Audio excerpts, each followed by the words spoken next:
नमस्कार. No power on earth can stop an idea whose time has come. 19व्या शतकातील French लेखक विचारवंत व्हिक्टर ह्युगो याचं हे प्रसिद्ध वाक्य. हे वाक्य आपल्या देशात प्रसिद्ध झालं 1991 साली. या वाक्याचा अर्थ असा होतो, जेव्हा एका संकल्पनेच्या अंमलबजावणीची वेळ येते तेव्हा तिला कोणीच रोखू शकत नाही. आणि जगातील एक मोठी आर्थिक ताकद म्हणून भारताचा उदय ही सुद्धा एक अशीच न रोखता येणारी बाब आहे. या वाक्यासहित मनमोहन सिंग यांनी आपल्या 1991च्या ऐतिहासिक अर्थसंकल्पाच्या भाषणाचा शेवट केला होता. नक्की 1991 साली असं काय घडलं होतं ज्याद्वारे तो अर्थसंकल्प इतका ऐतिहासिक झाला होता? स्वतंत्र भारताचे इंदिरा गांधींच्या आधी आणि नंतर असे दोन भाग करता येतील. इंदिरा गांधींच्या मृत्यूनंतर पुढच्या 10 वर्षात संपूर्ण भारतीय समाज रचना, राजकारण आणि अर्थव्यवस्था यांच्यावर मोठा परिणाम घडवू शकतील अशा अनेक वेगवान घटना घडलेल्या आपल्याला दिसतात.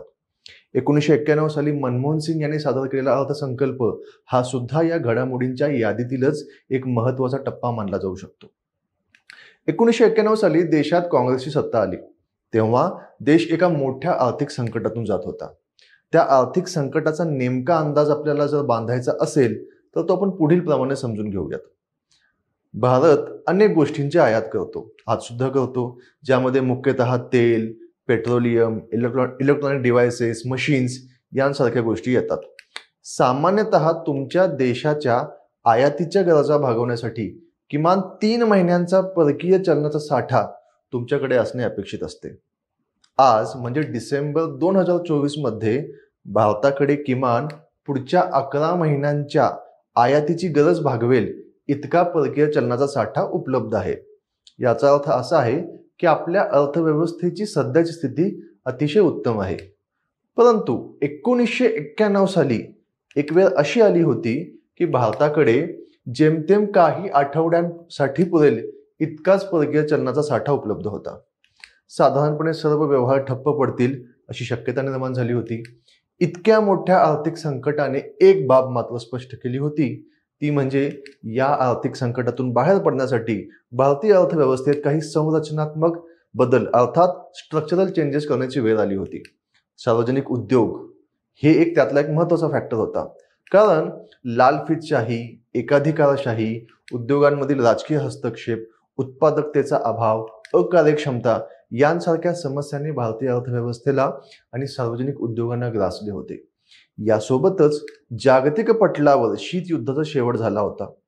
जागतिक अर्थव्यवस्था सुद्धा कूस बदलत होती आणि त्याच वेळी नेमक्या आखाती युद्धांमुळे तेलाच्या किमती सुद्धा महाग झाल्या होत्या.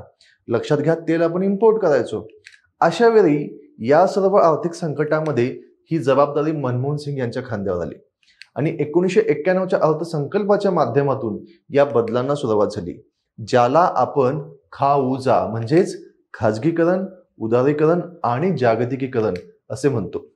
म्हणजेच खाजगीकरणाच्या माध्यमातून खाजगी उद्योगांना परवानगी देणे, पब्लिक सेक्टरमधल्या कंपन्यांमध्ये डिसइन्व्हेस्टमेंट, निर्गुंतवणुकीच्या माध्यमातून खाजगी गुंतवणूक वाढवणे, उद्योजकांसाठी उदारीकरणाच्या माध्यमातून नियम शिथिल करणे, टॅक्स लॉ असतील, इतर काही क्लिष्ट बाबी असतील त्या सुलभ करणे आणि जागतिकीकरणाच्या माध्यमातून देशातील उद्योगांना देशाबाहेर उद्योग करण्यासाठी परवानगी, तसेच जगभरातील उद्योजकांना भारतामध्ये गुंतवणूक करण्याची किंवा भारतीय बाजारपेठेचा उपयोग करून घेण्याची परवानगी देणे या गोष्टी साध्य केल्या गेल्या.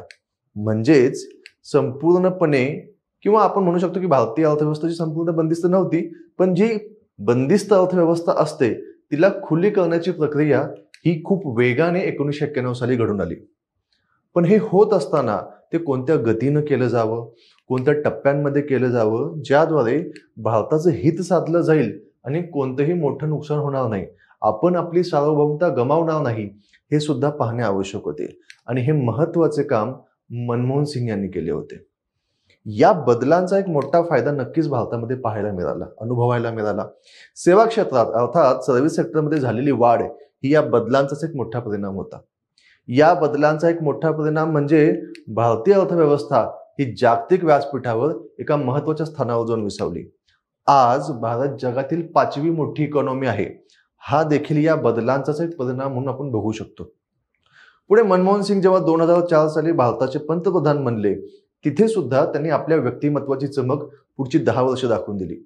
2005 साली माहितीचा अधिकार कायद्यानुसार भारतामध्ये शासन आणि प्रशासन अधिक अकाउंटेबल म्हणजेच उत्तरदायी कसे होईल हे साधले गेले, ज्याद्वारे सामान्य नागरिकांचे सक्षमीकरण झाले. 2005 पर्यंत अगदी मोजक्या देशांमध्ये अशा प्रकारचा कायदा अस्तित्वात होता. देशामध्ये लोकशाही मूल्य रुजवण्यासाठी या कायद्याने मोठी भूमिका बजावली. तसेच मोठ्या प्रमाणात करप्शन केसेस म्हणजेच भ्रष्टाचाराच्या काही घटना उघडकीस झाल्या. त्यानंतर पुढे 2005-06 नंतर अमेरिकेसोबतची न्यूक्लिअर डील, आपण जो अणुकरार केला अमेरिकेसोबत, ते सुद्धा मनमोहन सिंग यांचे एक मोठं यश होतं, ज्याद्वारे अमेरिकेसारख्या महासत्तेसोबत भारताचे संबंध मजबूत झाले. म्हणजे एकाच वेळी रशिया आणि अमेरिका या 2 महत्वाच्या देशांशी आपले संबंध चांगले राहतील हे त्यातून साधलं गेलं. आणि हे आपल्या विदेशी धोरणातील, आपल्या मुत्सद्देगिरीतील एक मोठं यश आज सुद्धा मानलं जातं. याशिवाय मनमोहन सिंग यांच्या शासनाने आणलेली मनरेगा ही योजना गरिबी निर्मूलनासाठी एक अत्यंत यशस्वी योजना मानली जाते. अगदी कोविडच्या काळात या योजनेची प्रासंगिकता, रिलेव्हन्स लक्षात आला होता. लॉकडाऊन मध्ये ज्या लोकांना आपापल्या गावी जावे लागले होते, ज्याला आपण रिव्हर्स मायग्रेशन म्हणतो, त्यामध्ये आणि आपल्या नोकऱ्या गमवाव्या लागल्या होत्या, अशा बऱ्याच लोकांसाठी मनरेगाने खूप मोठी भूमिका बजावली होती. त्या कालखंडात मनरेगाच्या वाढलेल्या डिमांड्स आणि त्यातून आलेले आकडे हे ती बाब सिद्ध करतात.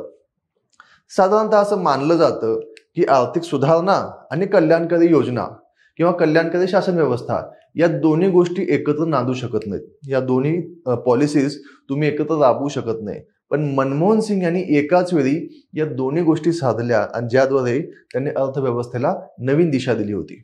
पुढे 2008 साली लेहमन ब्रदर क्रायसिसच्या माध्यमातून जेव्हा अख्खं जग आर्थिक संकटातून जात होतं, त्यावेळी या आर्थिक संकटाचे मोठे फटके भारताला बसणार नाहीत याची काळजी मनमोहन सिंग यांनी घेतली. आणि या कालखंडात जगभरातील मोठमोठे नेते मनमोहन सिंग यांच्याकडे सल्ला घेण्यासाठी येत असत. म्हणजे अमेरिकेचे राष्ट्राध्यक्ष बराक ओबामा यांनी तरी पब्लिकली ही गोष्ट मान्य केली होती. त्यासोबतच फ्रान्सचे अध्यक्ष निकोलस सार्कोझी असतील, इतर यांसारख्या मोठमोठ्या नेत्यांचा यामध्ये समावेश त्या कार्य असलेला आपल्याला दिसतो. पुढे 2013 साली अजून एक अशीच महत्वाकांक्षी आणि यशस्वी योजना, ती म्हणजे अन्न सुरक्षा योजना. अन्न सुरक्षा हा मुद्दा भारतामध्ये अत्यंत संवेदनशील आहे. अगदी ब्रिटिश सत्तेच्या कालखंडात अनेक भारतीयांचा भूकमारीने मृत्यू झाला होता. 1943च्या बंगालच्या दुष्काळात अन्नधान्याअभावी 10 लाखांपेक्षा जास्त लोकांचा मृत्यू झाला होता. त्यामुळे 2013 साली आलेली ही जी काही योजना होती, हा जो कायदा होता, या कायद्याद्वारे नागरिकांना प्रतिष्ठेसहित अन्न सुरक्षा मिळाली. 26 सप्टेंबर 1932 साली आजच्या पाकिस्तानमध्ये मनमोहन सिंग यांचा जन्म झाला होता आणि पार्टिशन नंतर ते भारतामध्ये आले होते. त्यांचा मृत्यू 26 डिसेंबर 2024 रोजी झाला. आयुष्याची 92 वर्षे जगलेली ही व्यक्ती ऑक्सफर्ड आणि केम्ब्रिज यांसारख्या नामवंत वैश्विक विद्यापीठांमध्ये शिकते. पुढे एक प्रसिद्ध शिक्षक बनते, एक नामवंत अर्थतज्ञ बनते. मनमोहन सिंग हे इंदिरा गांधींपासून पुढच्या शासनामध्ये आर्थिक सल्लागार म्हणून काम करतात. तसेच पुढे RBI गव्हर्नर बनतात, देशाचे वित्तमंत्री सुद्धा बनतात आणि शेवटी भारताचे पंतप्रधान म्हणून सुद्धा काम करतात.